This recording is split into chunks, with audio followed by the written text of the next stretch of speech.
Hey lunatics, what's up? It's Asylum Reviews here, coming at you guys with my Monday Night Raw review for the post-WrestleMania 35 edition. And I'm also going to be doing my SmackDown Live review as well, being that I haven't had the chance to do any one of my Raw, SmackDown, NXT, or 205 Live reviews. I'm just going to put them all together. So instead of seeing just like 3 videos or 4 videos a day or once or whatever, because I was literally going to do like all these today, which I am, but I'm not going to do it in this particular order where you have one video's a Raw review, then you have a SmackDown review, and then you have the NXT 205 Live review. So we're just going to do it 2 at once. So, I mean, I always do NXT and 205 Live together since they're both, 1-hour shows, but we're going to do the same for this week for Raw and SmackDown. So here we go. So it was very, very odd that we saw Kofi Kingston on Raw, being that he's on SmackDown and he is the new WWE Champion after defeating Daniel Bryan at WrestleMania. But he showed up on Raw to confront Seth Rollins, and basically this is what happened. Got a little bit of news for you guys. Last night after the match, I heard Brock Lesnar and Paul Heyman were taking a flight to Vegas for some meetings. And as far as I'm concerned, I don't know if you guys agree with me or not, but they can stay in Las Vegas because Brock Lesnar is no longer the reigning, defending, undisputed Universal Heavyweight Champion.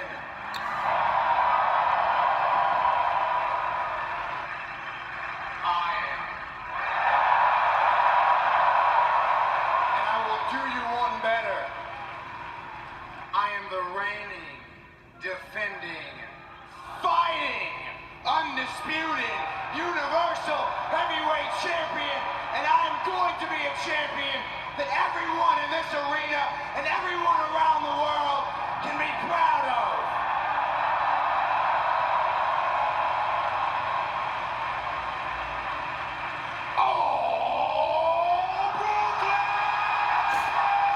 Yeah, Seth was just as surprised as we were.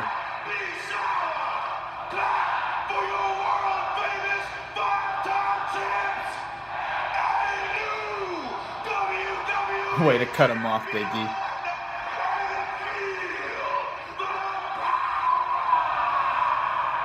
It's a new day. Yes, it is. What is a new day doing here? I love this. It's not SmackDown Live, but the New Day are in the house.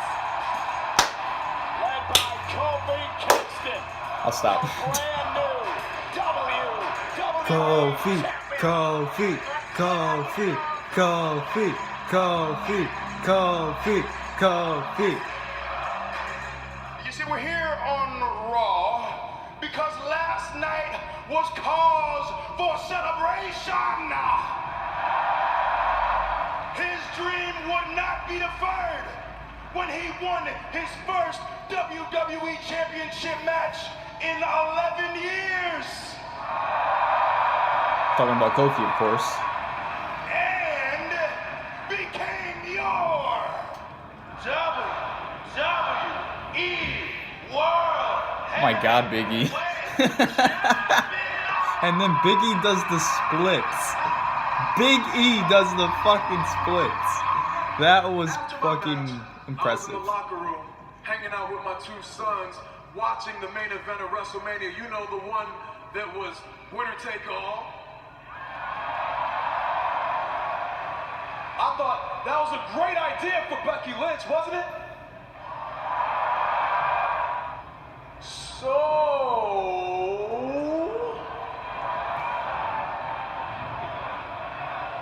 what I'm saying is, how about the new Universal Champion and the new WWE Champion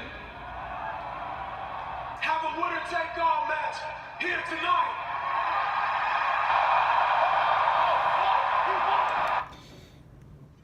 I am not for this at all. Kofi and Seth, they both became champions of WrestleMania. And I don't know whose idea it was to script this promo for Kofi, but I did not like it. I did not like it whatsoever. How are you going to book a winner-take-all match after WrestleMania with both Kofi and Seth on Raw, and then you expect somebody to win when you know right for a fact that it's going to end in like a disqualification or something? Because you're not going to take the title off of Kofi or Seth or both. You're not going to take the title off of both of them just a day after WrestleMania, after they've been fighting for so long to get to where they are now. You know, Seth's been fighting for so long to get to the top and become the new Universal Champion, and here he is. Kofi's been fighting for 11 years. He's held every single title in the WWE except the WWE title, and he did just that, and he won at WrestleMania. So it wouldn't make any sense for Kofi and Seth to fight each other in the main event, even though they already did, with both titles on the line. I just didn't like it, man. You're not going to kill Kofi's momentum or Seth's momentum after they just became the top champions of each brand. You're not going to do that.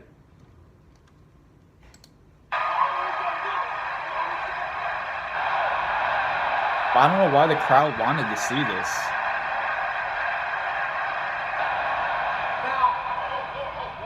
Now I know it seems like you and your boy. Maybe if it was a non-title match, where it was just Kofi versus Seth, then I'd probably be more interested in it. But since they had a title on the line, or both titles on the line, I didn't like the idea. The Shield ain't a thing anymore. So, no Shield, no New Day, just you and me, one-on-one, title for title.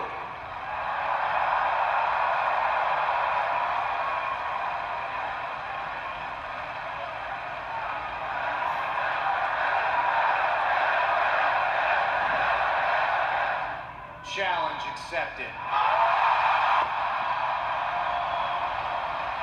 Are you kidding me? Wow. Champion versus champion. So just 24 hours after conquering Brock Lesnar and capturing the Universal Championship, Seth Rollins kicked off Monday's show to a thunderous ovation. Chants of full-time champ rained down as he basked in the celebratory nature of the night. He admitted he used his questionable tactics, but he didn't do anything the Beast Incarnate wouldn't have done himself. And then that's when New Day came out and Kofi made the challenge and then Rollins accepted. Look, the WWE faithful are used to use an explosive post-Mania episode of Raw, and this continued that trend, laying the groundwork for an enormous high-stakes main event on a night in which the show faced stiff competition from the NCAA Men's Basketball Championship game. Surely WWE Creative would not be stupid enough to book one of the superstars over the other, right? Killing Kofi Kingston's or Seth Rollins' momentum would undo all the goodwill the company gained with Sunday night's show. Hopefully it would turn out to be a means of debuting a new act in a red-hot show closing angle, or a way to earn Baron Corbin or Drew McIntyre more heat. So that was scheduled for the main event. We had a impromptu Raw Tag Team title rematch, which I don't know why it happened, because again, I keep saying when these rematches happen for the titles, like, what happened to WWE saying that, oh, rematch clauses are no more, you're gonna have to fight your way from the bottom all the way to get back up to the top. Clearly, they don't care about that anymore, so they gave the Revival a Raw Tag Team title match with the new champs, Hawkins and Ryder, the Major Brothers. So yeah, literally just 24 hours after winning the Raw Tag Team titles as part of the WrestleMania kickoff show festivities, Zack Ryder and Kurt Hawkins defended the newly won Tag Team titles against former champions of Revival. Scott Dawson and Dash Wilder cut off Hawkins from Ryder, worked him over. They pummeled the lovable loser, utilizing a ground and pound attack in an attempt to regain the titles, but they probably should have never lost, because I chose the Revival to retain. But I mean, I don't really care that Hawkins and Ryder are champions, because I like both guys too. A hot tag to Ryder sparked the babyface comeback, and shortly thereafter the action broke down. Ultimately, the champions retained when Hawkins scored a schoolboy roll-up on Dawson for a second consecutive upset. Now, this was not as long as Sunday's match, and as a result, it didn't have time to develop. However, the Revival still showcased the same tag team chemistry that earned Dawson and Wilder recognition as the best tag team in wrestling, and the champions were consumable Fury babyfaces. The result was an enjoyable enough match. And hey, Ryder made it through the night at the WrestleMania with his title intact, so that's something. Clearly. Baron Corbin celebrates retiring Kurt Angle. Now, one night after defeating Kurt Angle in the Olympic gold medalist's retirement match, Baron Corbin made his way out to the squared circle to boast about his victory. He did just that before declaring he could have won his gold medal. That brought out Angle, who feigned respect to the Lone Wolf and wished him luck. And then he shook his hand with his left hand, and then he said bad luck. And then he drops Corbin with the Angle Slam and trapped him with the Angle Lock. Now, just as it appeared as though the Hall of Famer would have made the opportunity to leave the ring with his head held high, all of a sudden, Lars Sullivan, who we haven't seen in fucking ages, he comes out, makes his Raw debut, and he attacks Kurt. Gives Kurt the freak ending, and then he follows up with a diving headbutt off the top rope. The newcomer in NXT exited with a smile adorning his face. Now, Angle redeemed himself after Sunday night's loss, silencing Corbin in a moment he deserved after such a lackluster goodbye at WrestleMania. However, the debut of Lars Sullivan was executed perfectly. The crowd responded as desired as he obliterated the Olympian to generate great heat on his first night. Angle was the first perfect victim for the Freak, a legend with the respect of the audience. However, WWE Creative continues to build momentum for the former NXT star going forward, and who it programs who will ultimately determine his main roster success. So it'll be very, very interesting to see what they do with Lars Sullivan now that he is on Monday Night Raw. I don't know if he is staying on Raw or if they're going to move him to SmackDown since the shakeup is next week, but we will see. Bayley, one of the former women's tag champs, took on Alexa Bliss, and yes, Alexa Bliss is back in the ring after so long. After hosting WrestleMania 35, Alexa Bliss posted on social media that she could beat Sasha Banks or Bayley, and probably both at the same time. Little Miss Bliss made her way to the ring and watched as Bayley answered her challenge for a one-on-one match. The former three-time women's champion made light of her opponent's loss at WrestleMania and immediately found herself on the receiving end of a frustration-fueled onslaught. She tripped up her opponent, though, and seized control of the bout. Bayley fought back and delivered a sunset flip powerbomb into the corner, but Bliss grabbed the bottom rope to break up the pin. Now, seconds later, Bliss delivered a DDT to score the pinfall victory. Now, this was a solid reintroduction for Bliss as an in-ring performer. The former champ was physical, and she took a hard bump in the corner to prove any concerns about her health, but unnecessary.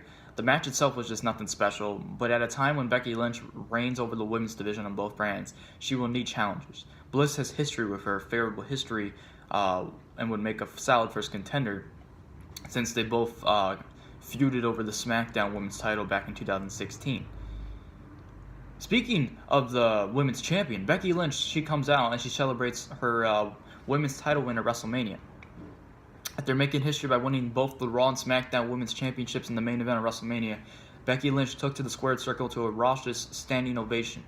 The crowd continued to rain down chants, song, and adulation on the man. We got You Deserve It, Thank You Becky, Becky 2 belts. She said she will always persist and always overcome. She issued an open challenge to Ronda Rousey in the wake of Sunday's controversial finish.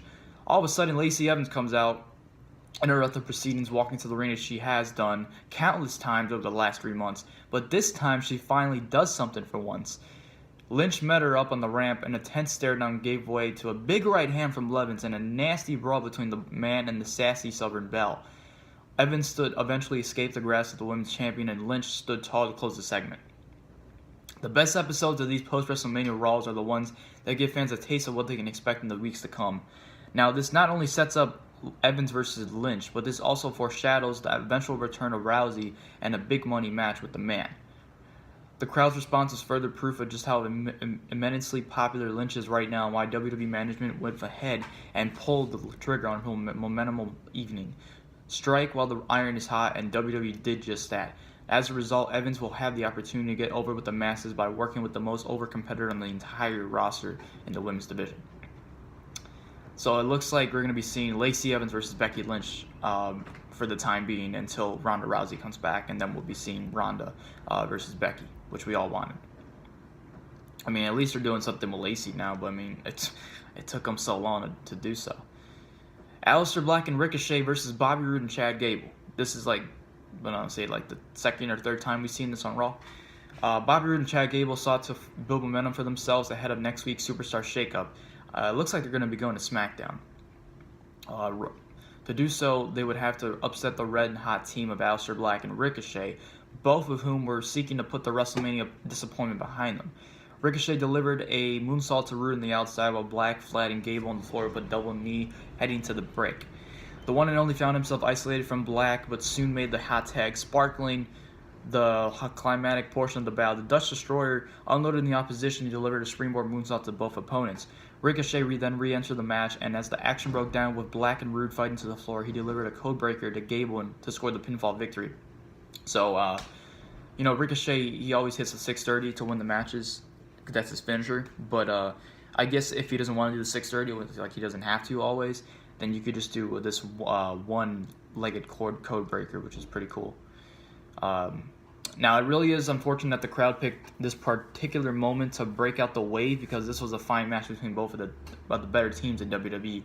Roode and Gable looked every bit the equal Black and Ricochet and nearly pulled out the upset more than once. The win was a solid one for Ricochet and Black, but at some point, the question becomes, when is WWE going to allow them to break free of the tag team division and enjoy success as single stars? Both are better in the role, which is saying something given the quality of the work of late. Dean Ambrose versus Bobby Lashley. This was Dean Ambrose's final match in WWE. They even advertised it on the show. So Ambrose made his way to the squared circle for a match that was billed as his final one in WWE. His opponent, none other than Bobby Trashley, who lost the Intercontinental title to Finn Balor. Demon Finn Balor entered the arena with an uncharacteristically quiet Lio Rush. At a loss for words, Rush handed the mic over to the Almighty, who vowed to take care of Ambrose's wife Renee when he leaves. That sparked the fire in Ambrose and led to a nasty brawl around the ringside arena and ended up on the entrance ramp. He dropped Lashley with a DDT on the stage and cleared off the announce table, but the former IC champion recovered, blasted the lunatic fringe with a spear, and put him through the table. Renee Young then checked on her fallen husband as the segment came to an end. And the match never got on the way. Just a brawl. Now, this felt less like a going-away party for Ambrose and more like the start of a rivalry, which is interesting given what this build as. Perhaps Young saying she didn't believe her husband was leaving was a foreshadowing of sorts, especially since she played a key role in the angle itself. After weeks of being sure Ambrose was on his way out, this certainly feels like the tide has turned, and the former WWE champion may as well stick around, at least in the short term. If not, it's a very, very curious way to send him off. Like I said, I stay every week. I hope Ambrose does stay with WWE. If not, then he's most likely going to be going to AEW. Intercontinental Championship match, impromptu IC title match. Finn Balor, who comes out wearing blue. This could foreshadow him going to SmackDown Live in the Superstar Shakeup. He comes out wearing blue with the IC title around his waist. And Sami Zayn comes back. Interesting. Very, very interesting. So they kind of like spoiled Sami's return right away, because they showed in the backstage arena when Sami was walking to the arena, like it was like right before the break showed. It's like, oh, Sami Zayn's back, but it's like, okay, why are you just gonna spoil his return like that? Makes no sense. They should have waited until the commercial break was over and then his music hit. So people were like, oh shit, we weren't expecting Sami Zayn to show up, but they kind of ruined it right there. So I'm kind of like salty about that. But nonetheless, Sami Zayn had an impromptu Intercontinental title match with Finn Balor. Zayn made a long way to return to Monday on Raw and wasted little time issuing a challenge to anyone who wanted a match with him. New Intercontinental Champion Finn Balor answered the call, and we had a dream bout of sorts in our hands. The match featured strong back-and-forth action that saw a late coup de grace attempt by Balor countered to a roll-up pin by Zayn. The challenger followed up with an exploder suplex into the corner and set up the Irishman for the Luva kick. But as he sprinted across the ring, Balor blocked and delivered another coup de grace for the pinfall victory. After the match, a fed-up Zayn revealed he didn't miss the fans and claimed WWE's a toxic environment because of them.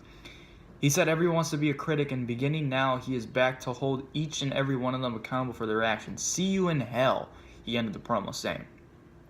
The match was but a tease of what a longer, more significant feud between Balor and Zayn could be. It was a setup for the promo that came after, and damn, did Zayn deliver big time. The underdog from the underground picked up where he left off prior to his injury, unleashing venomous promos on the unsuspecting fans. A great heel at the time when the Raw brands desperately needed him. It will be interesting to see how he plans to hold fans accountable and whether he can do as he has done for so many times over the course of his career and get the persona over. Now, what does Zayn's hell look like? I don't even know. Elias was in the ring, and he did another segment, of course, only to be interrupted by The Undertaker. And The Undertaker looks great, man. He lost like 20-something pounds. He dropped weight, and he's a lot more lean now. He looks great. He doesn't look like he's out of shape anymore. So he kind of looks like himself from 2004, which is cool. Frustrated over John Cena's interruption of his grand WrestleMania performance, Elias vowed to prove how easy it is to rap. He delivered some rhymes and claimed the next person to interrupt him would be a dead man. Cue the gong. Undertaker made his way to the ring, his first Raw appearance in nearly 8 months. He stood obviously in the center of the squared circle while Elias decided whether to physically confront him. He chose wrongly, and he gets a chokeslam and a tombstone piledriver as Undertaker exited to a steady ovation from the WWE Universe. This interruption gimmick has featured 2 enormous payoffs in a row with Cena and The Undertaker. Hopefully, as the accumulation of it, and Elias can return to actually competing in matches. The constant interruption, the humiliation of the last 2 nights, in a perfect world will lead to a more aggressive and most focused Elias than we have seen to this point. Instead, it will probably lead to another failed attempt at a concert broken up by someone like Apollo Crews. An Undertaker appearance is always welcome, but one has to wonder why WWE creative to keep him off of what would have been his 18th consecutive WrestleMania. No Undertaker at WrestleMania. That's very, very odd. So now we get to the main event. Seth Rollins versus Kofi Kingston, winner take all. Both titles on the line. So WWE Champion Kofi Kingston put his newly won title on the line against Universal Champion Seth Rollins and his newly captured gold in a winner take all match post WrestleMania. Some solid competition action gave way to interference from the bar just as the match peaked. The beatdown Kingston drew a no contest and inspired Rollins to pitch a tag team match, which Sheamus and Cesaro were eager to accept. I did not like this at all. The crowd was not into it. We got a chance of bullshit. We got chance of we want refunds. AEW chants even sprung the arena. Nobody gave a shit about this match. WWE spent the entire episode of Raw building a Kingston versus Rollins match for both titles and delivered, only to set up an impromptu, boring, worthless tag team match with the Bar. It was a blatant bait and switch, the likes of which would you expect from the dying days of WCW. What a disappointment it was. Did there have to be a definite winner? No. But what could have been a great action-packed way to cap off the show was used to set up a tag team match that wouldn't even be a satisfying main event to a house show. And then we get to the match, of course, and it was really nothing. Rollins and Kingston win. What do you expect? They celebrated new champions of the new era as the show went off the air. Now, final perspective here. The WWE Universe was understandably frustrated and greeted this match with the chance of AEW, multiple attempts to introduce beach balls in the stands. The atmosphere was hurt significantly, but the action between the rows maintained its above-average quality due completely to the extraordinary performers involved. Sheamus and Cesaro do not get nearly enough credit for their ability to constantly deliver from any spot on the card against any opposition. Both the Celtic Warrior and Swiss Superman are fine professional wrestlers who deserve far more appreciation from crowds for how exceptional they are. This was all out about spotlighting Kingston and Rollins to close out their first night as the faces of the WWE. There will be some who argue against the idea, claiming it was a dud of a way to end the post-WrestleMania Raw. But on the heels of a show that crowned them as the king of the ring, this was a fine way to highlight them. That bait and switch, though, inexcusable. And that's your Raw review. Really nothing special. I mean, Lars Sullivan showed up, Sami Zayn returned. They even showed a vignette of Bray Wyatt. And we haven't seen Bray Wyatt since he broke up with Matt Hardy, and he hasn't been on TV since. So it'll be interesting to see what Bray Wyatt does when he returns. Hopefully he goes to SmackDown, because he was way better on SmackDown than he was on Raw. Let's just be honest here. I mean, Bray Wyatt was even WWE Champion at one point. I'm sure people forgot about that, because he just dropped the title to Randy Orton just like under a month, which was insane. Again, but yeah, so that's your Raw review. I don't know. Should I go over the SmackDown review, or should I do it for another video? I'm kind of having second thoughts now, because we're heading into 25 minutes now, and I feel like by the time I finish the SmackDown review, it might get up to like 40 minutes, so I don't think I'm going to wait that long. So, guys, I'll be right back. Stay tuned for my SmackDown Live review. If you enjoyed the Raw review, don't forget to leave a like, comment, subscribe, favorite, RKO the like button out of nowhere. Tap the bell for notifications to get all my future uploads. And notice that Daniel is not here with me. We both said we were gonna do both the Raw and SmackDown review, but like literally he had to leave because we were filming something with Chris. You can check it out right here. We're playing a game called Scribble.io or something like that. It's like Pictionary, but it's online and it's really fun. And yeah, if you want to just have some laughs with us, then go ahead and you can check out the video right here. It's on Chris's channel. So I'll see you guys in my SmackDown live review. Be right back. Too sweet.